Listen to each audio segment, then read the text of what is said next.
What's up, YouTube? What's up, YouTube? It's your boy back with another one. People, in today's video, we want to discuss how the DA flipped from what they used to be and what they used to claim to be to what they currently are now. Now, remember, I told you in a previous video that they are not what they claim to be, but nobody believed me. And they always tell me they are the best. So therefore, now, here's my thing. I want to explain to you exactly how it flipped. Let me know what you think about this in the comment section below. Don't forget to like, comment, share, and subscribe to the channel. You know, your family, right? Hello. Now, people, every time I tell you something, right? Everybody comes for me in the comment section telling me that I'm uninformed, spread lies, and I don't know what I'm talking about. Cool. I totally agree with that. I totally agree. Now, but here's my thing, right? I'm saying if I tell you something and you don't want to listen, that's on you. It's not on me. I'm just bringing you the facts. Now, here's the fact, right? I'm telling you a fact. The DA has always been the party of good governance, clean governance, good audit, corruption free, and everything good. The ANC has always been part of bad governance, bad reputation, corruption, bad everything. That's the narrative that we have, or that we are told, right? Cool. And for the most part, it seems true, right? We all know how the ANC rolls, right? We all know that, right? But now,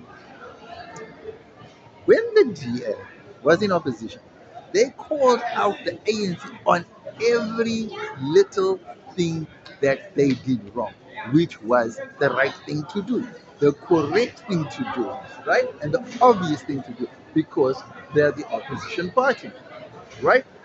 Cool. Now let's not forget, this is the party of good governance, clean governance, good audit, anti-corruption. That was until the 2024 election. The DA merged with the ANC to form the GNU, the GNU, the GNU, right?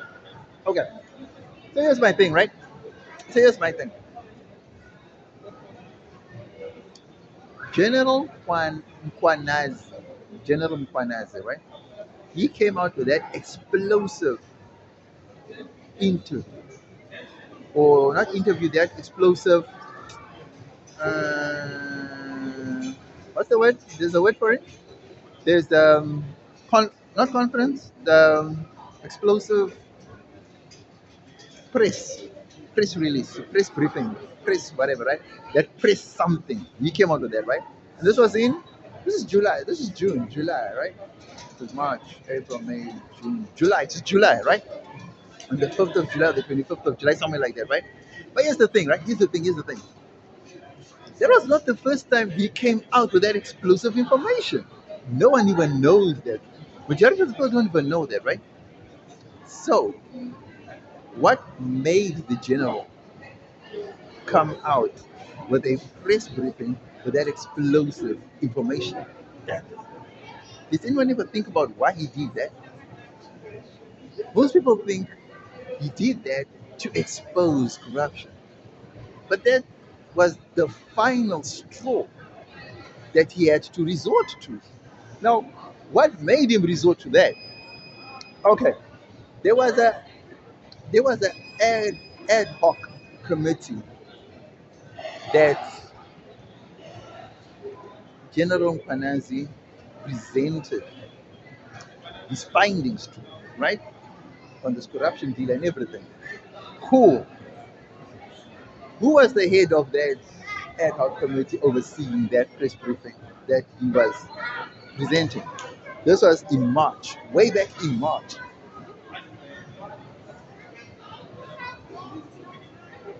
Ian Cameron, right?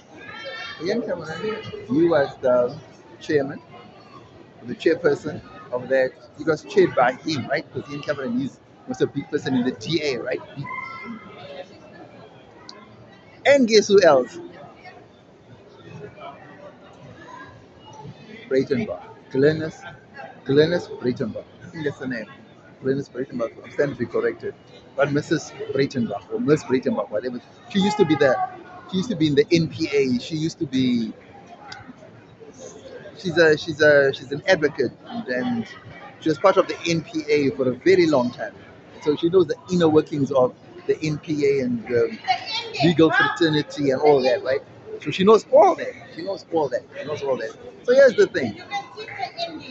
She's part of the DA, and Ian Cameron is also part of the DA, right? And he was the chairperson of the ad hoc committee that oversaw that meeting where General Mpanazi represented his corruption findings, or corrupt findings within the SAPS and the police cluster and security cluster, right? Okay, that's way back in March. He waits. March, he gives his evidence, right? April goes by, no response. May goes by, no response for May. June goes by, no response. Then what does he do?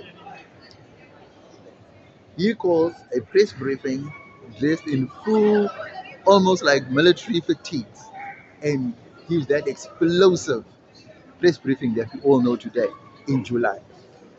So he presents findings to the ad hoc committee chaired by the DA Ian Cameron in March. And what did that result in? No response. Why so? You know why? Because the DA was then part of the GNU.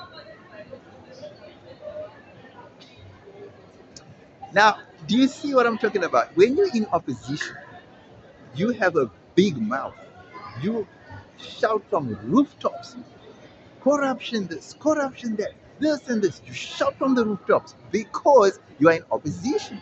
Nice, cool, we get it. Now that you are in government, part of the corrupt circle, your tune changes. You were presented with evidence, you didn't even act on it. Are you not the party of good governance, clean governance, good audits, and anti corruption? Are you not? I thought you were. So if you are, now that you're part of the corrupt circle, why didn't you act on that interview, on that information given to you by General Mpanazi? That's one. Okay, two. Guess what this Mrs. Breitenbach comes out and says? She says General Mpanazi did not follow proper procedures and protocol. Okay, so let's look back. The man presented his findings to an ad hoc committee. Ad hoc committee didn't come back to him after 4 months of waiting. He decided he's going to do something about it, and he goes public with it. Something that Ms. Breitenbach is unhappy about because she was part of the NPA. She knows how the law surrounding the security cluster works. And what he did apparently is not right, unjustifiable, and totally against the law, so to speak, or totally against the protocols of the security cluster. Isn't it convenient now that you're part of the corrupt circle that you now flip? What happened to the anti-corruption sing song, the anti-cadre deployment sing song and all that? Why all of a sudden is the person who is bringing evidence of corrupt findings to you is now the person or perpetrator of law breaking or protocol breaking or what? How does that even work? I can guarantee you now from the start that had the DA been in opposition, they would have been singing from the rooftop Mkwanazi's praises. But now that they're part of the GNU, they are now turning against him. So now ask yourself, is this the same party that you talk about that is better than the corrupt parties? Now that you're part of the GNU, now you're part of the corrupt circle, now you also singing corrupt songs. You're now singing corrupt um, versions of non-corrupt songs now. Is that how it works now? Is it because of positions? Is it because of money? Is it because of influence? Is it because of proximity to power that the DA has now sold out on its own mandate? People, I always like to give credit where credit is due, right? I always like to give credit where credit is due, right? But in this case, there's no credit to give. Because how can you say one thing when you're in opposition and then do another thing when you are with the opposition? Is that not selling out? As far as I can see, the ANC has not sold out on anything. They are corrupt, they were corrupt, and they will always be corrupt. They have never came out and said anything about anti-corruption. No. They show it outright. They say it, they do it, they love it, they prove it. Right? The DA is the one that came out and said anti-corruption, anti-card rate deployment, anti-this, anti-that, anti-this. They're the ones. But today, they flip it. And even on the case of General Kwanazi, I don't understand why. I don't see why they cannot act on it. Maybe, maybe because there are people implicated in his findings that are close to the DA. That's what I'm beginning to think.